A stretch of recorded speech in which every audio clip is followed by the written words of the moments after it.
The Philippines has just released a new official map, boldly marking its claims in the South China Sea. This is more than a simple update, it's a powerful statement, a visual assertion of the nation's maritime boundaries, and a direct response to ongoing tensions in the region. By drawing these lines, Manila is directly challenging China's sweeping assertions, making it clear that it will not back down from defending its territory.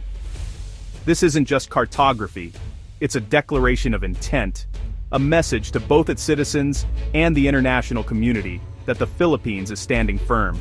The map is anchored in the 2016 International Tribunal ruling, which invalidated most of China's claims. That decision, handed down by The Hague, was a landmark moment for international law in the region.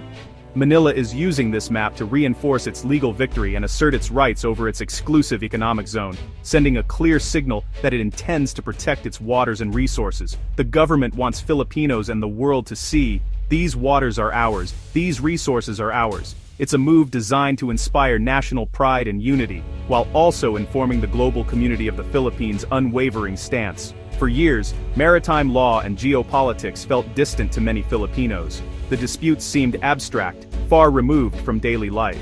Now, the map makes the stakes clear and unites the nation. It's being taught in schools, discussed in homes, and debated in the media, turning a legal issue into a matter of national consciousness. It's a call for respect and a rules-based order, not just a line on paper. The Philippines is appealing to the international community to uphold the rule of law and support peaceful resolution. The Philippines is telling China and the world, we won't accept violations of our sovereignty. This is a stand for dignity, for justice, and for the future of the nation. This move is part of a broader strategy: legal clarity, diplomacy, and alliances, not aggression. Manila is working with neighbors and allies to ensure stability and peace in the region. The new map is a symbol of resolve, national identity, and the will to defend what's rightfully Filipino. It's a reminder of the sacrifices made by generations past and the responsibility carried by those today. Manila is drawing a line in the sand and inviting the world to take notice. The message is clear: the Philippines is ready to defend its future, its people, and its place in the world. The South China Sea is a vital artery for global trade, with more than a third of the world's shipping passing through its waters every year. Its strategic location connects major economies, making it one of the busiest and most important maritime routes on the planet. But it's not just a highway for ships. It's a treasure trove of resources, from vast oil and gas reserves beneath the seabed to some of the richest fishing grounds in Asia. This abundance has made the region a hotspot for overlapping claims and fierce competition. China, the Philippines, Vietnam, Malaysia, Brunei, and Taiwan all stake claims, each citing history, geography, or international law to justify their positions. But China's 9-dash line is the most sweeping and the most disputed. It covers nearly the entire sea, overlapping with the exclusive economic zones of its neighbors and sparking ongoing tensions. In 2016, an international tribunal in The Hague ruled that China's claim had no legal basis, siding with the Philippines and upholding the United Nations Convention on the Law of the Sea. China rejected the ruling outright, refusing to recognize the court's authority. For Manila, however, the decision is about more than legal arguments. It's about survival, security, and the promise of prosperity for future generations.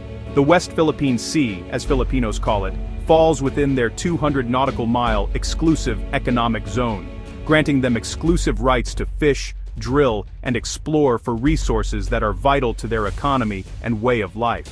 Yet, Chinese incursions are seen as direct violations, blocking Filipino fishermen, disrupting livelihoods, and halting energy exploration.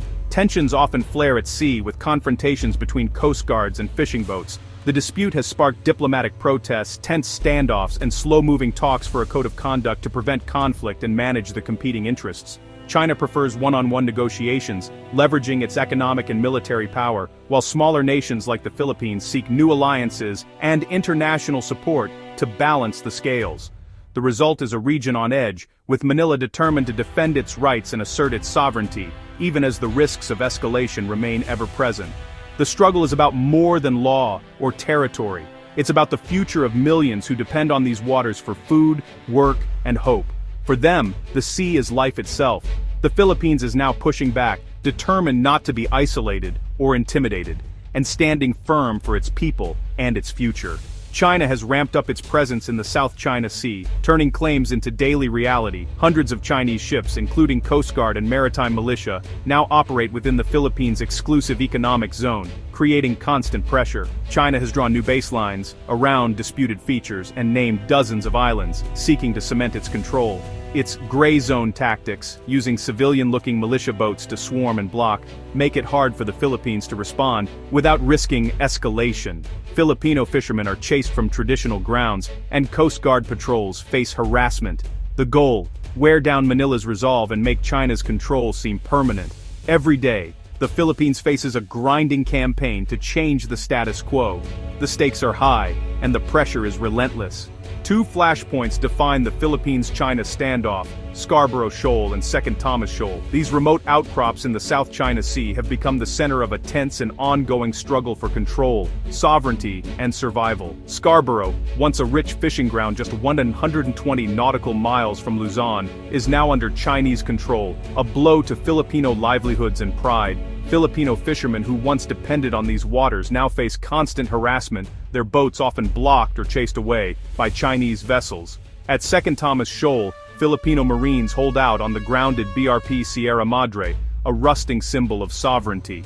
The ship, intentionally run aground decades ago, now serves as a lonely outpost, manned by a small, determined crew who endure isolation and hardship. China surrounds the shoal, blocking resupply missions and hoping to force the Philippines out. The blockade is relentless, with Chinese ships shadowing every move, creating a constant atmosphere of tension and uncertainty.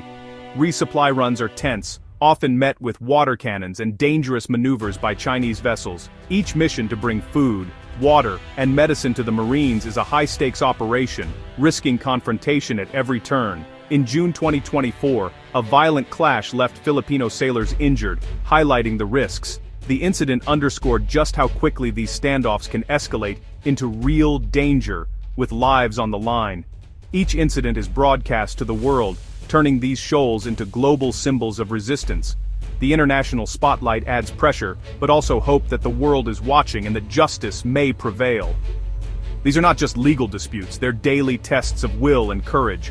For those stationed here, every day is a reminder of what's at stake: national dignity, security, and the right to call these waters home. The sailors and Marines at these outposts embody the nation's determination not to be bullied. Their resilience and sacrifice stand as a powerful message.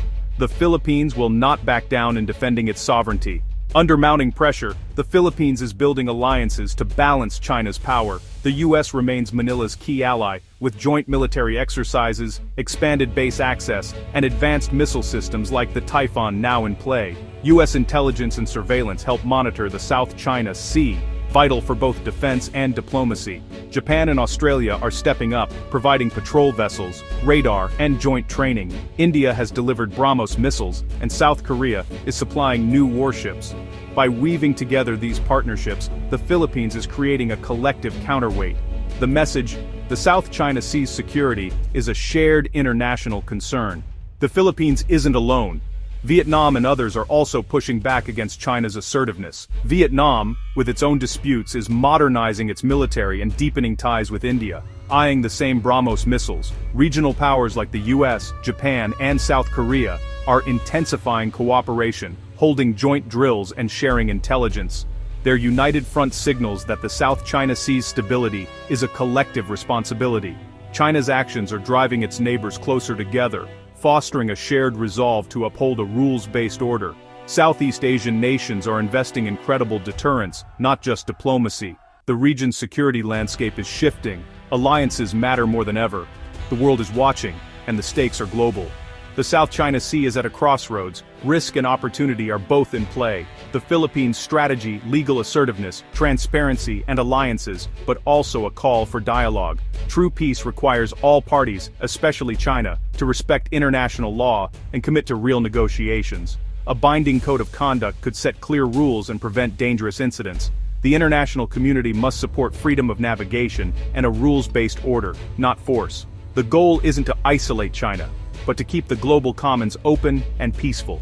The Philippines' new map is a call for law, not might, a reminder that even small nations have a voice. The path to peace demands courage, persistence, and cooperation.